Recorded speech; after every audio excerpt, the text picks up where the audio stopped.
ஒரு 150 வருஷ வரலாறு இன்னைக்கு ஒரு பெரிய அரசியல் போர்க்களமா எப்படி மாறுச்சுன்னு யோசிச்சிருக்கீங்களா? இலங்கையில போர்ச்சுகீஸ் காலங்கிறது வெறும் ஒரு கடந்த கால நிகழ்வு மட்டும் இல்ல, அது இன்னைக்கும் விவாதிக்கப்படுற ஒரு ரொம்ப சிக்கலான கதை. வாங்க அதோட ஒவ்வொரு அடுக்கா நம்ம பிரிச்சு பார்க்கலாம். நம்மளோட இந்த பயணத்துல முதல்ல போர்த்துகேயர்கள் காலடி வைக்கும்போது இலங்கை எப்படி இருந்துச்சுன்னு பார்க்க போறோம். அப்புறம் கோட்டை, கண்டி, யாழ்ப்பாணம்னு ஒவ்வொரு ராஜ்யமும் அவங்கள எப்படி எதிர்கொண்டது, ஒன்னு எப்படி மெதுவா வீழ்ந்துச்சு, இன்னொன்னு எப்படி கடைசி வரைக்கும் போராடுச்சு, மற்றொன்று எப்படி முற்றிலுமா அழிக்கப்பட்டுச்சுன்னு பார்க்க போறோம்.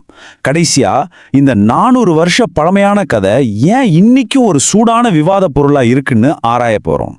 சரி, போர்ச்சுகீசியரோட தாக்கத்தை பத்தி பேசுறதுக்கு முன்னாடி அவங்க முதலா வந்து இறங்கும்போது அந்த தீவு எப்படி இருந்துச்சுன்னு நம்ம தெரிஞ்சுக்கணும் இல்லையா? யோசிச்சு பாருங்க, வருஷம் 1505. ஒரு தீவுல ஏற்கனவே அரசியல் குழப்பங்கள். அந்த நேரத்துல கடல்ல இருந்து ஒரு புதிய சக்தி உள்ள வருது. அவங்களோட வருகை அந்த தீவோட தலையெழுத்தையே மாத்தி எழுத போகுதுன்னு அப்போ யாருக்குமே தெரியாது. நிறைய பேர் நினைக்கிற மாதிரி போர்த்துகீயர் வர்றதுக்கு முன்னாடி இலங்கை ஒரே நாடா இல்ல. அது பல ராஜ்யங்கள், பல இன மக்கள், பலவிதமான சட்டங்கள்னு ரொம்பவே பன்முகத்தன்மை கொண்ட ஒரு தீவா இருந்துச்சு. தெற்குல சிங்கள ராஜ்யங்களும் வடக்குல தமிழ் ராஜ்யமும் தனித்தனியா இயங்கிட்டு இருந்துச்சு. இந்த சிக்கலான அமைப்பு தான் பின்னாடி ரொம்ப எளிமையான கதைகளா மாத்தப்பட்டுச்சு. சரி, இப்போ வாங்க போர்ச்சுகீயர்களுக்கும் இலங்கையோட ராஜ்யங்களுக்கும் நடந்த முதல் பெரிய சந்திப்பை பார்க்கலாம். இதுதான் கோட்டை ராஜ்யத்தோட கதை. பாருங்க, இந்த வீழ்ச்சி ஒரே நாள்ல நடந்த ஒரு விஷயம் கிடையாது. 1505 வெறும் ஒரு வர்த்தக ஒப்பந்தமா ஆரம்பிச்ச ஒரு உறவு கொஞ்சம் கொஞ்சமா அரசியல் தலையீடா மாறி கிட்டத்தட்ட 92 வருஷத்துக்கு அப்புறம் 1597 அந்த ராஜ்யத்தையே அவங்க முழுசா எடுத்துக்கிட்டாங்க. ஆனா கோட்டை ராஜ்யம் மாதிரி எல்லா ராஜ்யமும் அவ்வளவு சுலபமா சரணடையல. இதுக்கு ஒரு சரியான எதிருதாரணம் தான் கண்டி ராஜ்யம். அவங்களோடது ஒரு வெற்றிகரமான எதிர்ப்போட கதை. இங்க பாருங்க, இது எவ்வளவு சுவாரஸ்யமான ஒரு மோதுதல்னு. ஒரு பக்கம் போர்த்துகேயர்கள் அவங்களோட ராணுவ பலத்தை நம்புறாங்க, பயிர்களை அழிக்கிறாங்க, மக்களை பயமுறுத்துறாங்க. ஆனா மறுபக்கம் கண்டி ராஜ்யம் என்ன பண்ணுது? அவங்க குரில்லா போர் முறைகளை பயன்படுத்துறாங்க, அதாவது மறைந்திருந்து தாக்குறது. இது மூலமா போர்த்துகேயர்களோட பலத்தையே அவங்க பலவீனமும் மாத்திட்டாங்க. இதனாலதான் கடைசி வரைக்கும் கண்டிய ஒருவராலையும் ஜெயிக்க முடியல. இப்ப நம்மளோட கவனம் தெற்கிலிருந்து வடக்குக்கு திரும்புது.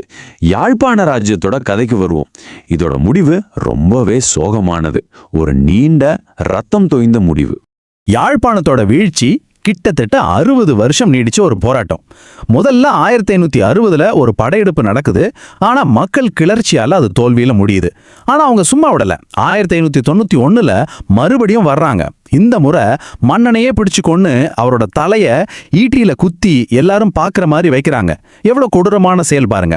கடைசியா 1621 கடைசி மன்னனான 2ஆம் சங்கிலியையும் பிடிச்சு கோவாவுக்கு கொண்டு போய் தூக்குல போட்டுட்டாங்க. அதோட அந்த ராஜ்யத்தோட கதை முடிவுக்கு வந்துடுச்சு. இதோட விளைவு என்ன தெரியுமா?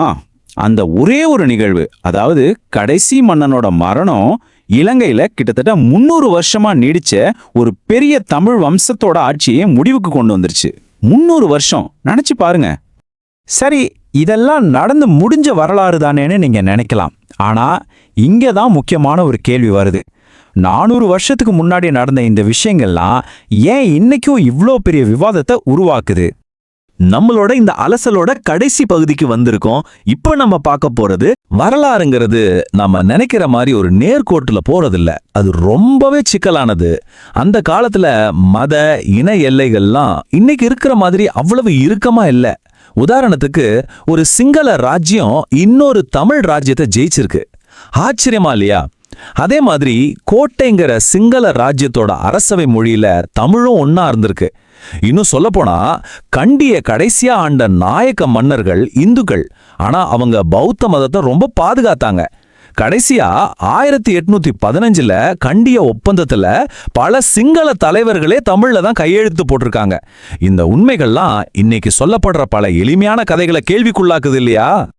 அப்போ அந்த ஆதாரம் என்ன சொல்ல வருதுன்னா, இவ்வளவு சிக்கலான பல அடுக்குகள் கொண்ட ஒரு வரலாறு சுதந்திரத்துக்கு அப்புறமா சில அரசியல் காரணங்களுக்காக ரொம்ப எளிமையாக்கப்படுது, ஒரு குறிப்பிட்ட கோணத்துல மட்டும் திரும்ப திரும்ப சொல்லப்படுது. இதுக்கு அந்த ஆதாரம் வைக்கிற பேர் தான் வரலாற்று திரிபு.